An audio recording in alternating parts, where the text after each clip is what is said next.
Oke, selamat pagi semuanya. Pagi. Hari ini kami dari kelompok 1 akan mempresentasikan tentang sebuah perusahaan yang merupakan perusahaan farmasi terbesar di Indonesia, yaitu PT Kimia Farma. Nah, sebagai anak bisnis, kita tentunya harus kepo dong, harus pingin tahu dong kira-kira faktor apa aja sih yang bisa membuat perusahaan ini menjadi perusahaan farmasi terbesar di Indonesia. Nah, pada presentasi kami kali ini, kami akan menjelaskan faktor-faktor apa saja yang mempengaruhi kesuksesan dari perusahaan ini. Nah, untuk pertama kami akan menjelaskan latar belakang dari perusahaan ini.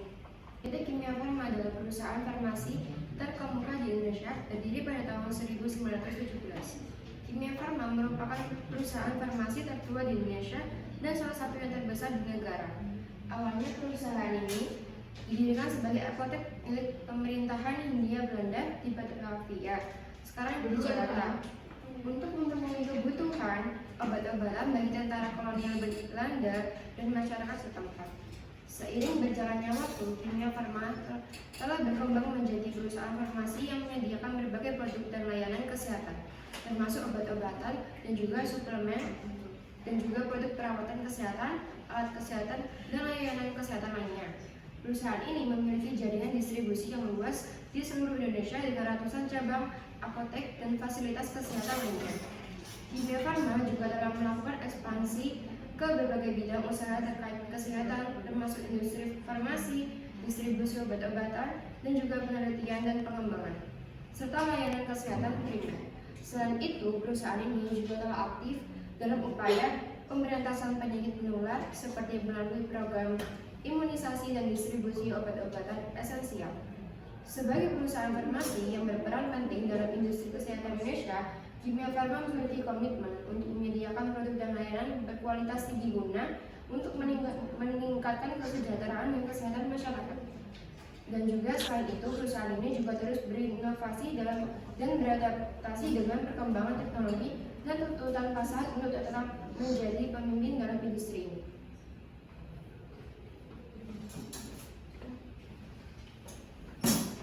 Oke, selanjutnya adalah tujuan penerapan good corporate government yang dilakukan oleh PT Kimia Farma. Yang pertama adalah menciptakan nilai tambah bagi semua pihak yang berkepentingan. Hal ini berarti PT Kimia Farma berkomitmen untuk meningkatkan profitabilitas dan kinerja keuangan perusahaan secara berkelanjutan. Yang kedua adalah memastikan sasaran yang ditetapkan telah tercapai. Jadi PT Kimia Farma memiliki proses pengambilan keputusan yang transparan dan akuntabel. Hal ini berarti bahwa setiap keputusan yang diambil didasarkan pada data dan analisis yang matang, serta mementingkan kepentingan semua pemangku kepentingan. Yang ketiga adalah memastikan bahwa aktiva perusahaan dijaga dengan baik. Jadi PT Kimia Farma berkomitmen untuk melakukan pengelolaan keuangan yang transparan dan akuntabel, juga memperkuat pengendalian internal untuk mencegah penyalahgunaan aset. Yang keempat adalah memastikan perusahaan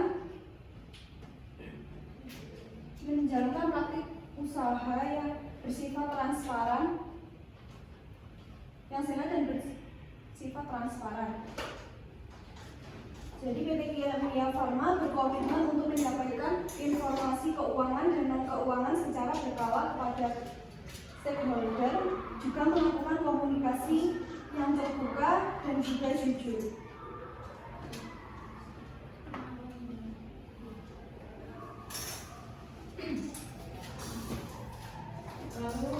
PT Kimia Farma memiliki 6 strategi untuk mendukung dan mengembangkan usahanya. Yang pertama, melalui bisnis media digital, yang dimana mereka memanfaatkan platform digital melalui toko online dan saluran digital baru untuk mempermudah segala akses pembelian dan promosi.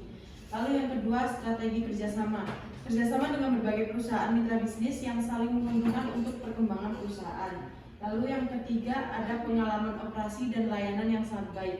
Nah, strategi ini merupakan salah satu strategi yang menciptakan nilai keunggulan dalam setiap proses operasionalnya. Lalu yang keempat, manajemen hubungan pelanggan. menjalani hubungan baik dengan pelanggan dapat mempertahankan perusahaan, yang dimana pelanggan tersebut dapat mendorong pertumbuhan perusahaan. Lalu yang kelima, penjualan dan strategi pendapatan lainnya. Strategi ini akan meningkat jika perusahaan tersebut memiliki produk yang tepat dan menggunakan aset pada waktu dan tempat yang tepat. Lalu yang keenam, efektivitas biaya. Dengan meninjau strategi ini, perusahaan dapat mengendalikan semua biaya langsung atau tidak langsung yang digunakan dalam penyediaan barang.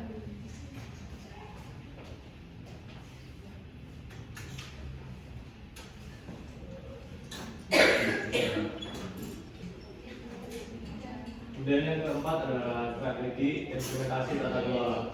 Yang pertama adalah pengembangan kebijakan tata kelola, yaitu PT Kimia Farma perlu mengembangkan kebijakan tata kelola yang jelas dan komprehensif, termasuk kode etik, pedoman perilaku, dan prosedur opsional standar untuk memastikan transparansi, akuntabilitas, dan kepatuhan yang tinggi. Kemudian yang kedua adalah pembentukan struktur organisasi, yaitu perusahaan perlu memiliki struktur organisasi yang jelas dan efisien. Kemudian yang ketiga adalah pelaksanaan dan pengawasan dan pengendalian internal, yang berarti PT Kimia Farma perlu memiliki sistem pengawasan dan pengendalian internal yang kuat untuk memastikan kepatuhan terhadap peraturan, mengidentifikasi dan mengelola risiko, serta memastikan akuntabilitas dan integritas dalam operasi perusahaan. Kemudian yang keempat adalah pelaporan keuangan dan transparansi. Perusahaan harus memastikan bahwa pelaporan keuangan dilakukan secara transparan dan akurat sesuai dengan standar akuntansi yang berlaku. Kemudian yang kelima adalah pemantauan kinerja dan evaluasi. PT Kimia Farma perlu secara teratur memantau kinerja perusahaan baik dari segi keuangan maupun operasional dan melakukan evaluasi untuk mengidentifikasi area-area yang perlu diperbaiki atau peningkatan. Kemudian yang keenam adalah komunikasi dan keterlibatan. Penting untuk melibatkan pemangku kepentingan internal dan eksternal seperti karyawan, pelanggan, investor, dan regulator dalam proses pengambilan keputusan. Kemudian yang terakhir adalah kepatuhan terhadap aturan. PT Kimia Farma harus memastikan bahwa operasinya selalu mematuhi semua peraturan dan standar yang berlaku, baik dari pemerintah maupun otoritas regulasi terkait industri farmasi. Oke, selanjutnya adalah laporan keuangan. Tapi sebelum itu, di situ tertulis bahwa PT Kimia Farma telah masuk pada Bursa Efek Indonesia pada tanggal 4 Juli tahun 2001. Jadi PT Kimia Farma kembali mengolah status menjadi perusahaan publik. Berbekal pada pengalaman selama puluhan tahun, Persero telah berkembang menjadi perusahaan dengan pelayanan kesehatan terintegrasi di Indonesia yang dihitung kiprahnya dalam perkembangan dan pembangunan bangsa, khususnya pembangunan kesehatan masyarakat Indonesia. Selanjutnya ini adalah laporan keuangan PT Kimia Farma pada antara September 2022 dan juga September 2023. Yang pertama itu adalah penjualan itu yang pada tahun 2023 itu sekitar 7 miliar dan 2022 juga sama 7 miliar. Baik, di sini ada kelima teknologi informasi, yaitu ada transforming customer experience, terdiri dari model app. Model app menyediakan fitur untuk member Kimia Farma melakukan belanja online melalui aplikasi di smartphone. Model app menyediakan fitur untuk terintegrasi dengan robot fisik. Customer dapat mengunduh mobile app melalui Google Play untuk versi Android, Apple App Store untuk versi iOS, dan Windows Store untuk versi Windows Mobile. Terus kedua, customer loyalty. Sistem customer loyalty menyediakan fitur-fitur untuk mendukung pengelolaan customer experience. Customer yang menjadi member KFA akan diberikan mobile app sebagai one point access, di mana member KFA disediakan layanan lengkap mulai dari mencari informasi, belanja online, dan reservasi ke klinik KFA dan dokter afiliasi. Kemudian ada Ketiga, dokter afiliasi. Dokter afiliasi adalah dokter praktik pribadi yang menjalin kerjasama dengan FDA. Setiap dokter afiliasi akan diberikan mobile app khusus untuk dokter melakukan pencatatan medical record pasien dan membuat e-prescription yang terintegrasi dengan sistem KFA sehingga pasien dapat langsung mengambil obatnya di outlet apotek KFA yang terdekat atau meminta untuk diantarkan ke alamat rumahnya. Dokter afiliasi dalam membuat prescription dilengkapi dengan digital signature yang akan diverifikasi oleh sistem KFA. Kemudian 4, yaitu layanan home care.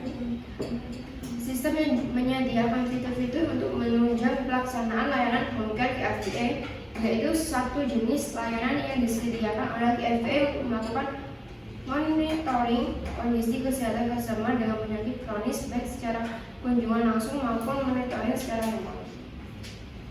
Kemudian 5, yaitu program rujuk balik. Sistem menyediakan fitur untuk pencatatan pasien yang mengikuti program rujuk balik BPJS. Pengambilan obat program rujuk balik dapat dilakukan di outlet terdekat atau diantarkan ke alamat pasien.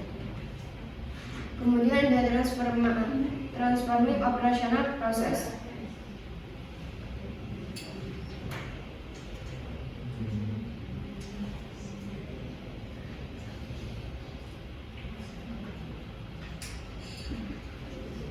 Oke, selanjutnya ada strategi pengembangan SDM. Nah, strategi pengembangan SDM ini sangat diperlukan pada sebuah perusahaan karena strategi ini dapat meningkatkan kualitas dari SDM yang ada di perusahaan. Nah, untuk mencapai visi, misi, dan tujuan perusahaan, tentunya perusahaan harus punya dong SDM yang berkualitas. Maka dari itu, PT Kimia Farma menerapkan beberapa strategi untuk meningkatkan kualitas dari SDM yang mereka punya. Yang pertama itu ada pelatihan dan pengembangan.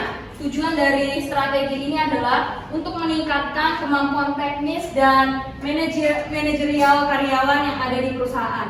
Nah, contoh dari pelatihan dan pengembangan ini adalah PT Kimia Farma selalu mengadakan pelatihan untuk karyawannya tentang cara menggunakan alat-alat yang ada di PT Kimia Farma. Kita sendiri tahu kalau di PT Kimia Farma itu terdapat banyak alat-alat yang sangat besar dan tentunya untuk mengoperasikan itu dibutuhkan keahlian khusus, dan keahlian khusus itu bisa didapetin dengan pelatihan yang mereka adain. Dan untuk meracik obat-obat itu tentunya juga ada pelatihan khusus yang disediakan oleh PT Kimia Farma. Selanjutnya adalah program pendidikan berkelanjutan, di mana PT Kimia Farma ini sangat mendukung para karyawannya apabila mereka ingin melanjutkan pendidikannya mereka. Apa yang diberikan PT Kimia Farma untuk karyawan yang ingin melanjutkan pendidikan? PT Kimia Farma juga sudah membiayai beberapa karyawan mereka yang ingin melanjutkan pendidikan mereka ke jenjang yang lebih tinggi, dan tentunya hal itu juga menguntungkan bagi perusahaan, dan ilmu yang didapatin karyawan itu juga akan berguna bagi perusahaan. Dan selain memberikan bantuan biaya, perusahaan juga memberikan waktu yang fleksibel untuk karyawan yang sedang melanjutkan pendidikannya untuk bekerja di PT Kimia Farma. Selanjutnya adalah pemberdayaan karyawan, yang dimana PT Kimia Farma ini selalu melibatkan partisipasi dari karyawan mereka atau masukan dari karyawan mereka ketika rapat untuk mengembangkan PT ini menjadi lebih maju lagi. Nah, ini beberapa contoh program-program tadi yang sudah saya jelaskan. Ini buktinya. Yang pertama itu ada pendidikan berkelanjutan. Ini kita bisa lihat beberapa karyawan mereka yang sudah melanjutkan pendidikannya ke jenjang yang lebih tinggi, dan ini ada pelatihan teknis yang cara mengoperasikan alat-alat tadi. Selanjutnya juga ada pelatihan K3 yang dimana ini sangat penting ya untuk keselamatan para karyawan ketika sedang mengoperasikan alat-alat, dan ini adalah rapat rutin yang digunakan untuk mengambil partisipasi dari para karyawan. Selanjutnya juga ada pengembangan karir, yang dimana PT Kimia Farma ini juga menawarkan promosi jabatan untuk karir para karyawan yang lebih baik lagi, dan tentunya promosi jabatan diberikan kepada karyawan-karyawan yang memang layak untuk mendapatkan itu. Dan yang kelima itu juga ada evaluasi kinerja teratur yang dilakukan melalui survei tentunya ya, survei dari teman-teman rekan kerja, dari atasan atau dari bawahan untuk mengevaluasi atau memperbaiki lah ya kelakuan karyawan yang mungkin bisa perlu diperbaiki. Terus selanjutnya yang terakhir adalah program kesejahteraan karyawan. Program kesejahteraan di PT Kimia Farma ini bisa meliputi asuransi kesehatan yang diberikan atau mungkin program lainnya yang bisa meningkatkan kesejahteraan karyawan. Untuk selanjutnya ada struktur organisasi reguler PT Kimia Farma. Untuk struktur organisasi tersebut ada 4 poin. Yang pertama ada Dewan Komisaris. Untuk komisaris utama memimpin Dewan Komisaris dan bertanggung jawab atas pengawasan terhadap kebijakan manajemen. Poin kedua ada komisaris independen, mengawasi kinerja perusahaan dengan pandangan yang tidak memihak. Untuk selanjutnya ada direksi. Direksi utama memimpin seluruh operasional perusahaan. Direksi keuangan mengelola keuangan, dan direksi pemasaran dan penjualan bertanggung jawab atas penjualan dan pemasaran. Untuk direksi produk dan pengembangan mengawasi produksi, penelitian dan pengembangan produk baru.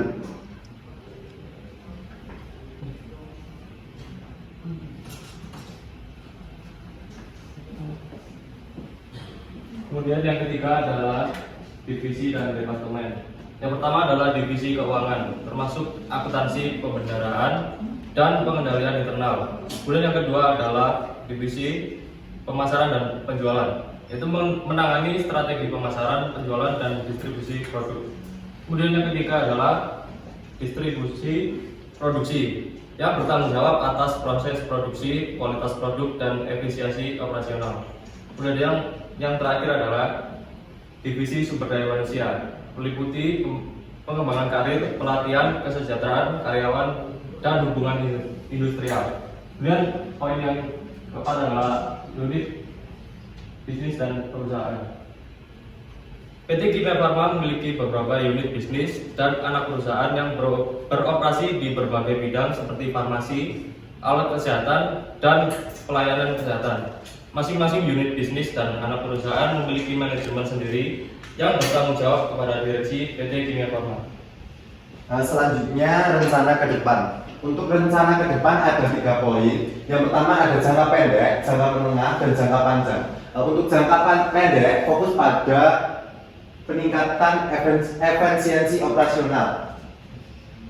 Dan untuk jangka menengah fokus pada pertimbangan ekspansi pasar ke wilayah baru atau diverifikasi produk. Untuk poin yang ketiga, jangka panjang berorientasi pada pertumbuhan global dan inovasi teknologi untuk memperluas jejak ke pasar baru yang ada di seluruh dunia.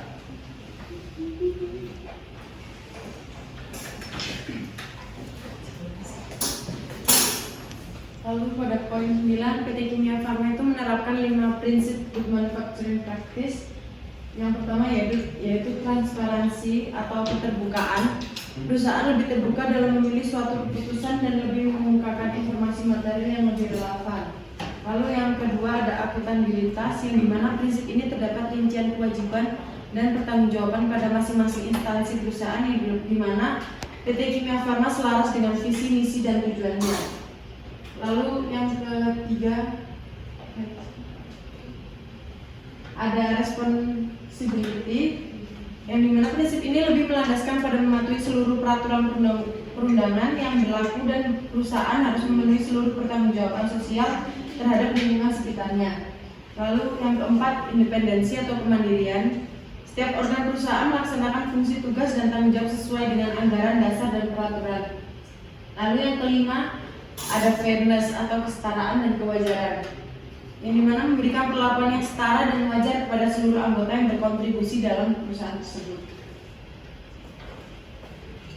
Yang selanjutnya adalah kasus dari PT Kimia Farma. Nah, kalau berbicara tentang perusahaan besar, pastinya dan tentunya itu nggak pernah lepas dong ya dari yang namanya kasus korupsi. Nah, PT Kimia Farma ini juga pernah kecolongan untuk tentang kasus korupsi ini pada tahun 2020. Nah, jadi ceritanya pada tahun 2020 itu kan lagi zaman-zamannya COVID nih kan. Nah, terus PT Kimia Farma ini mengadakan tes antigen di Bandara Kuala Namu. Nah, ketika tes antigen itu para masyarakat atau para pasiennya mereka itu udah curiga, kok hasilku positif terus ya, apa jangan-jangan antigennya ini antigen bekas. Nah, berawal dari kecurigaan itu, akhirnya para pasien itu melaporkan kasus ini ke polisi, dan akhirnya ada salah satu dari oknum polisi itu yang berpura-pura mencoba jadi pasien. Nah, jadi polisinya ini sebelumnya udah antigen nih di tempat lain dan hasilnya negatif. Dan ketika polisinya antigen di PT Kimia Farma di Bandara Kuala Namu itu hasilnya tiba-tiba positif, dan akhirnya itu dicek antigennya oleh pihak polisi dan ternyata benar dong kalau antigen yang mereka pakai selama beberapa waktu itu adalah antigen bekas, dan para pelakunya itu ada 5 orang, dan salah satu otak dari pelakunya itu adalah bisnis manajer dari PT Kimia Farma. Dan para pelaku itu mendapatkan keuntungan sebesar 1,8 miliar dari kasus antigen bekas ini. Nah, kenapa kasus ini bisa terjadi? Tentunya karena kurang pengawasannya dari bagian auditor untuk mengecek barang-barang yang akan mau dipakai. Kan seharusnya sebelum barang-barang itu mau atau alat-alat kesehatan ini mau dipakai, tentunya harus ada pengecekan dari bagian labnya. Nah, mungkin pada saat itu bagian labnya juga ada kerjasama dengan manajer ini, makanya kasus ini bisa kecolongan sehingga para pelaku dapat keuntungan 1,8 miliar. Tapi walaupun dibalik kecolongan itu, yang perlu diacungin jempol dari PT Kimia Farma, mereka itu langsung menindak tegasi pelaku-pelaku yang melakukan kasus tersebut. Nah, PT Kimia Farma itu langsung memecat 5 pelaku yang terlibat dalam hal ini, dan 5 pelaku tersebut juga diancam hukuman 20 tahun penjara. Nah, sekian presentasi dari kelompok kami. Semoga melalui presentasi ini dapat menambah insight baru bagi kita. Terima kasih. Kalau ada yang mau bertanya silahkan, tapi mungkin lebih baik kalau yang belum bertanya bisa bertanya supaya semuanya bisa sama-sama aktif. Ada yang mau bertanya? Apa aja produk unggulan dari PT Kimia Farma? Brian, silakan jawab. Ya, jadi Kimia Farma ini menerapkan standar produksi yang ketat ya, sesuai dengan Good Manufacturing Practice. Mereka juga melakukan pengujian kualitas secara rutin di laboratorium untuk memastikan bahwa semua produk memenuhi standar keamanan dan efektivitas yang ditetapkan oleh Badan Regulasi. Contoh produknya yaitu paracetamol, yang kita ketahui itu sebagai obat untuk meredakan demam ya. Kemudian PT Kimia Farma ini juga ada memproduksi produk kecantikan. Contohnya yaitu lip balm untuk melembabkan dan melindungi bibir dari kering. Kemudian yang terakhir adalah produk herbal yaitu antangin, suplemen herbal yang membantu meredakan gejala masuk angin dan mual. Sekian. Kimia Farma merupakan salah satu BUMN yang bergerak di bidang kesehatan, yaitu penyediaan obat-obatan. Dan ini sudah disampaikan oleh kelompok 1 bahwa penerapan yang diidam-idamkan terkait dengan prinsip-prinsip good corporate governance di PT Kimia Farma ternyata masih bocor juga. Ya kan? Ini kalau kita lihat bagian di sini.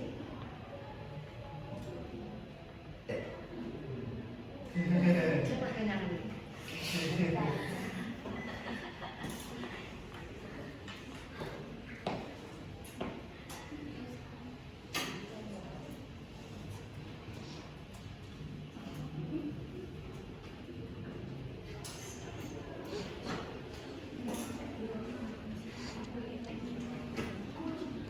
Tadi antigen ya.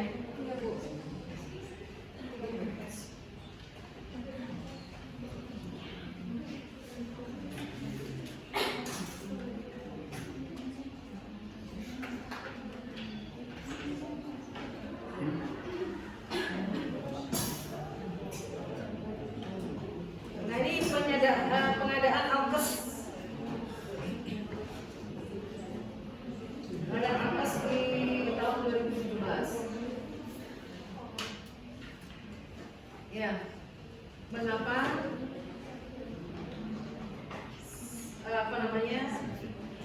di kimia farma yang kita kenal bersih atau yang kita kenal hampir tidak seramai korupsi antam atau dan sebagainya, ini masih bocor juga.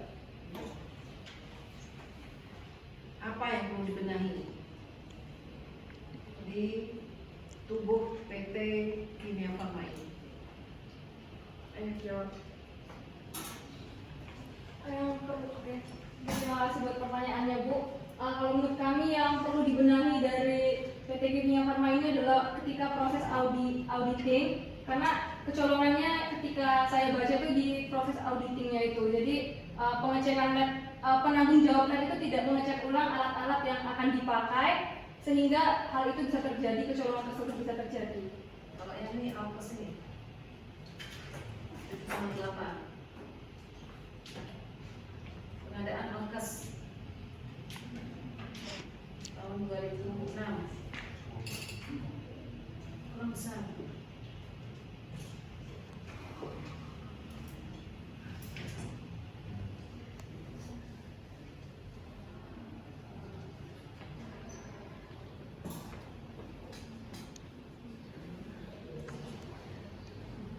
Bukan yang kroco-kroco loh yang melakukan korupsi, tapi rata-rata adalah petinggi dari berbagai perusahaan. Mengapa demikian?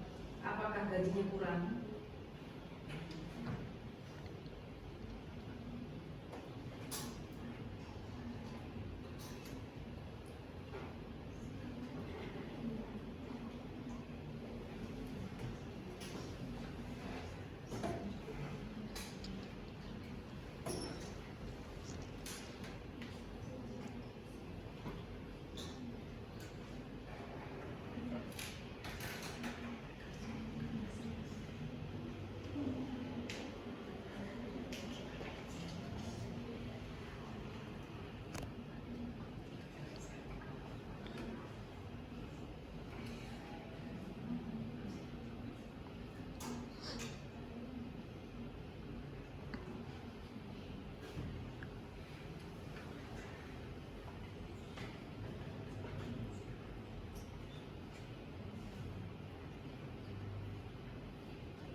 Apa yang menyebabkan korupsi di semua hampir di semua PT yang saya minta saudara bertugas? Semuanya, hampir semuanya tidak ada yang bersih, gitu kan? Mengapa? Apa yang menyebabkan? Ayo semuanya, apa yang menjadi penyebab?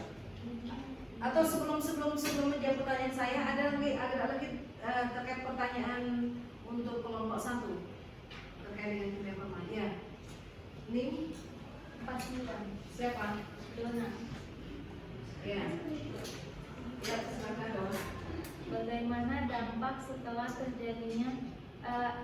dampak kinerja PT Kimia Farma setelah terjadi kasus pelanggaran tersebut? Kasus setelah ini Pelanggaran yang tadi Maaf. dampaknya.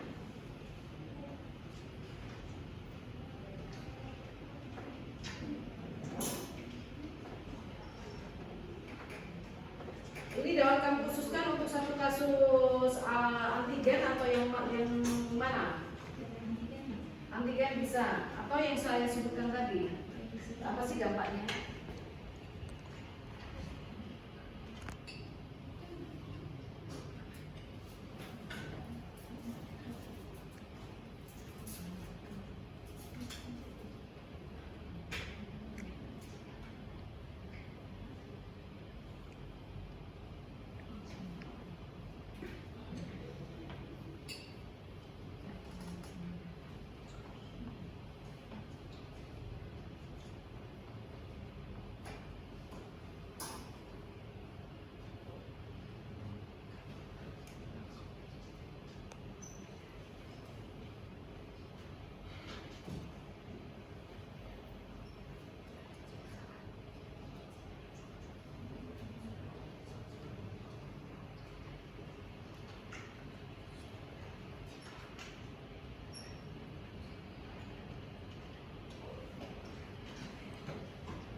gen bekas itu merusak nama baik dari PT Kimia Farma. Dan jadi PT Kimia Farma itu harus berusaha dengan keras untuk mengembalikan atau membangun kembali citra yang baik di mata masyarakat, dan juga hari itu memerlukan waktu yang sangat lama, juga bahkan bertahun-tahun.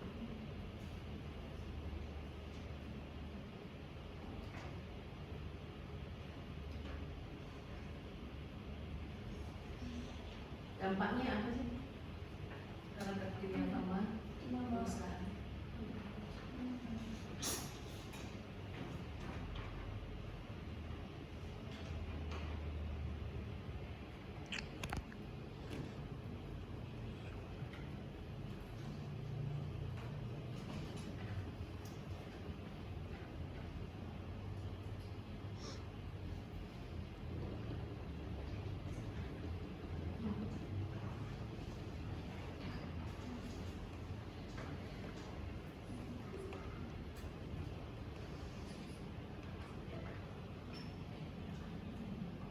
Oke, izin menambahkan, selain merusak citra dari nama PT Kimia Farma, tentunya PT Kimia Farma mengalami kerugian karena kasus korupsi ini, dan karena adanya kasus antigen bekas ini, tentunya di dalam itu ada kasus pemalsuan data yang dimana dampak bagi PT Kimia Farma ini adalah merusak laporan keuangan yang harusnya bisa tersusun dengan baik, tapi karena ada pemalsuan itu laporan keuangan jadi rusak dan tidak terstruktur.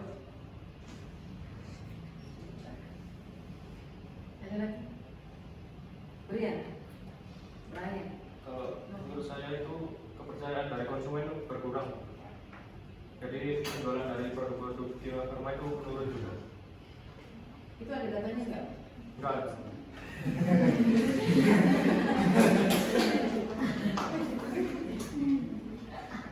Ya, kalau misalnya datamu penjualan setelah tahun berapa ini?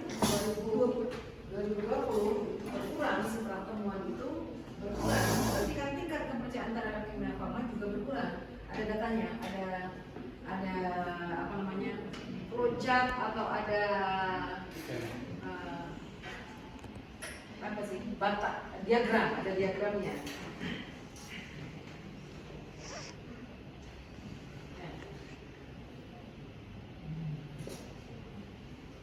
Ada lagi? Ini sih, terus dari dampaknya itu juga ada pemecatan seluruh direksi Kimia Farma. Itu ada beritanya juga. Dampak ke siapa ini? Seluruh direksinya Kimia Farma. Dampak itu apa sih? Pengaruh terhadap Kimia Farma terkait dengan kasus yang marak di Kimia Farma, korupsi, ya. Apa sih dampaknya?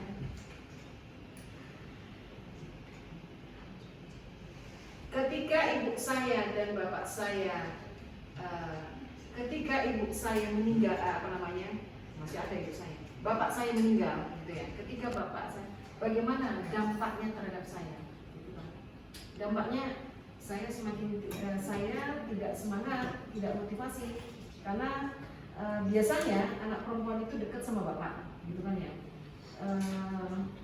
Saya tidak motivasi karena yang pemberi motivator sekarang sudah nggak ada. Nah, itu dampaknya. Sama juga dengan PT Kimia Farma, dengan adanya beberapa kasus korupsi, bagaimana sih dampaknya? Dengan penurunan dari dampak dari beberapa ini, tingkat kepercayaan masyarakat otomatis berkurang terhadap PT Kimia Farma. Ini jelas ada datanya ya, cuma tidak bisa kita sampaikan, tidak tersedia di sini. Selain itu, apa? PT Kimia Farma berbenah, gitu dampaknya, berbenah. Lubang-lubang yang semula bisa bisa dimasuki oleh para tikus-tikus kantor itu bisa ditutup, gitu. Nah itu berbenah. Dampaknya, kita harus mulai berbenah, begitu. Dengan menyingkirkan beberapa tikus-tikus yang bermasalah, gitu. Tikus kantor bermasalah. Nah, terkait dengan semua. Apa sih yang menyebabkan orang itu buta, orang itu ingin mengeruk harta kekayaan sebanyak-banyaknya sehingga dia lupa bahwa itu bukan hak kita. Apa sih yang menyebabkan? Saudara sekarang mungkin ini pembelajaran ya, mengapa anti korupsi harusnya itu ada di mata kuliah di semua jurusan. Apa sih penyebabnya? Penyebab utamanya korupsi itu marak gitu di Indonesia. Bahkan Indonesia itu kategori negara yang korupsinya hebat juga di seluruh dunia. Gitu. Kenapa? Apakah kembali ramah tamahnya? Iya. Gitu. Tapi di situ maling-maling kantor di situ ada. Satu, kenapa sih? Apa sih penyebabnya? Kok diam semuanya kayak baru bangun nih? Apa masih tidur? Kenapa sih? Apa yang menyebabkan? Kita memiliki keinginan untuk kaya. Kenapa? Rata-rata yang korupsi itu adalah yang para petinggi. Otomatis gajinya kan lebih besar dibanding dengan yang lainnya, ya toh? Direktur, direksi yang pernah itu kenapa? Kurang? Ya, tentu kurang bersyukur. Artinya kalau kurang bersyukur berarti kurang iman. Ya, kurang iman. Imannya tidak kuat gitu terhadap, kan diajari dimanapun agama itu bahwa hak orang lain itu tidak boleh kita ambil. Gitu. Nah, kalau kurang bersyukur kenapa? Istri atau pasangan kita itu gaya hidupnya yang hedon, gaya hidupnya yang flexing, yang show off, suka pamer, gitu ya. Pergi ke mana, punya mobil baru dipamerin, padahal itu korupsi. Pergi ke Eropa, merayakan ulang tahun pernikahan, pergi ke Eropa, ke Paris, gitu. Nah,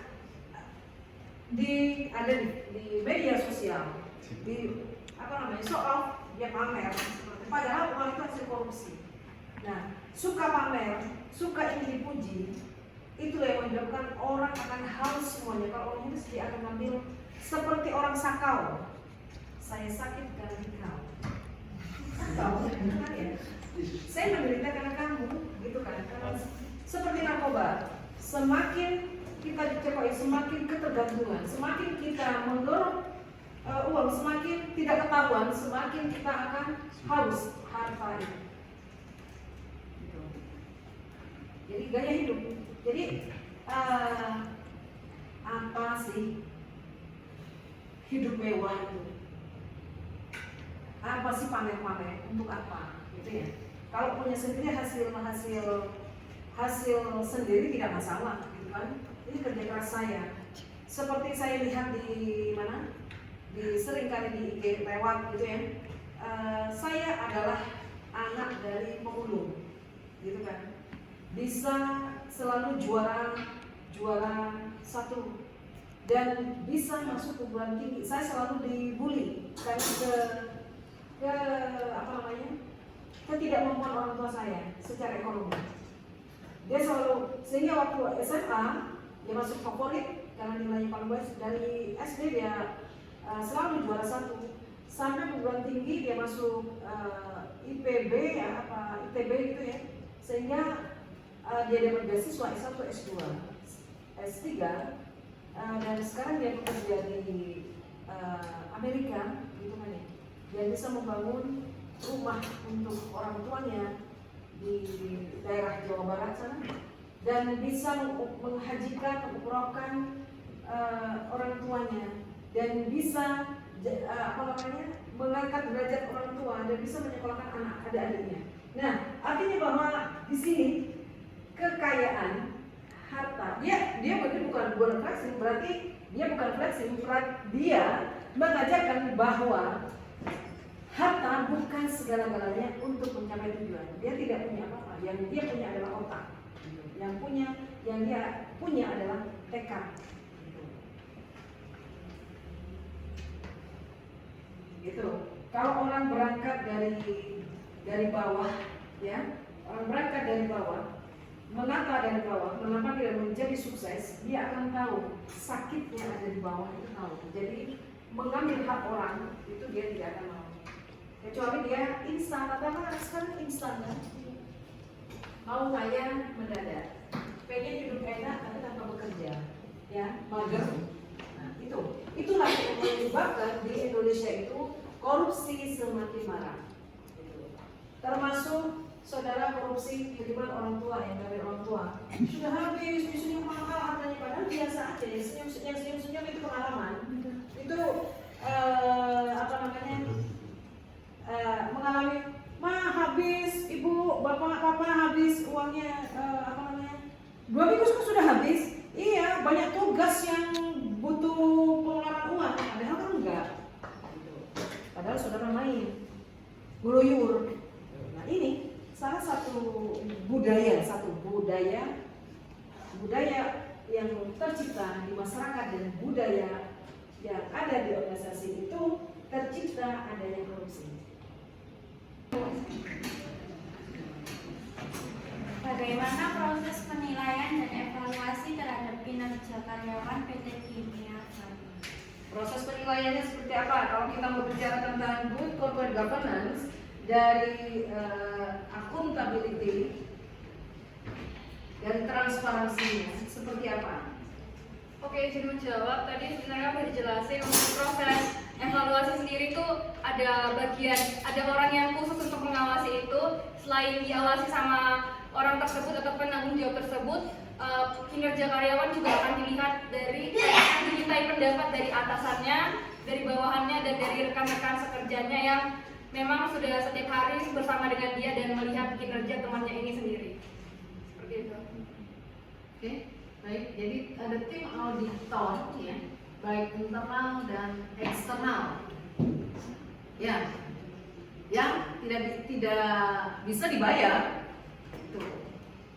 Oke, yang betul-betul independen, kalau yang dari luar tidak bisa dibayar oleh direktur keuangan, gitu, nggak boleh. Ya, terakhir ini 6 siapa lagi? Eken. Untuk menunjukkan komitmen pada PT Kimia Farma untuk tetap relevan dan kompetitif di industri farmasi ini, apa saja inovasi terbaru yang dilakukan oleh PT Kimia Farma tersebut? Apa inovasi yang dilakukan oleh Kimia Farma? Di sini menjawab, PT Kimia Farma telah meluncurkan beberapa inovasi terbaru dalam bidang farmasi seperti pengembangan produk vitamin dan juga mineral dan juga suplemen. Kemudian kerjasama strategis dan global dan juga digitalisasi layanan farmasi.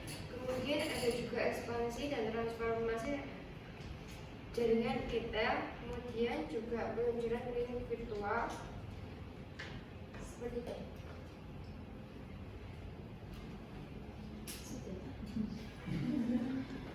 Ya, bagaimana Ken? Satu lagi, sambil menunggu ini loading dulu. Belum. Satu lagi, ada.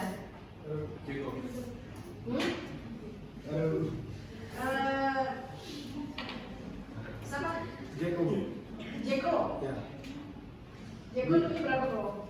7 Ya, Jeko. Baik. Saya mau bertanya apa?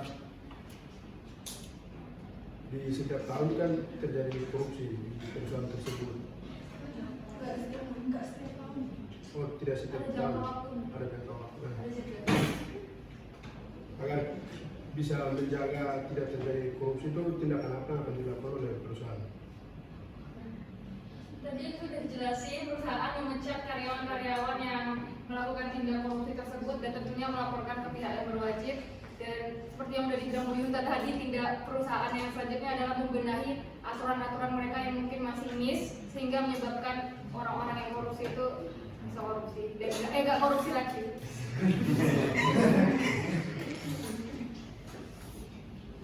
Baik, Jiko, bahwa korupsi yang dilakukan oleh oknum-oknum yang terlibat di PT Kimia Farma itu bukan karena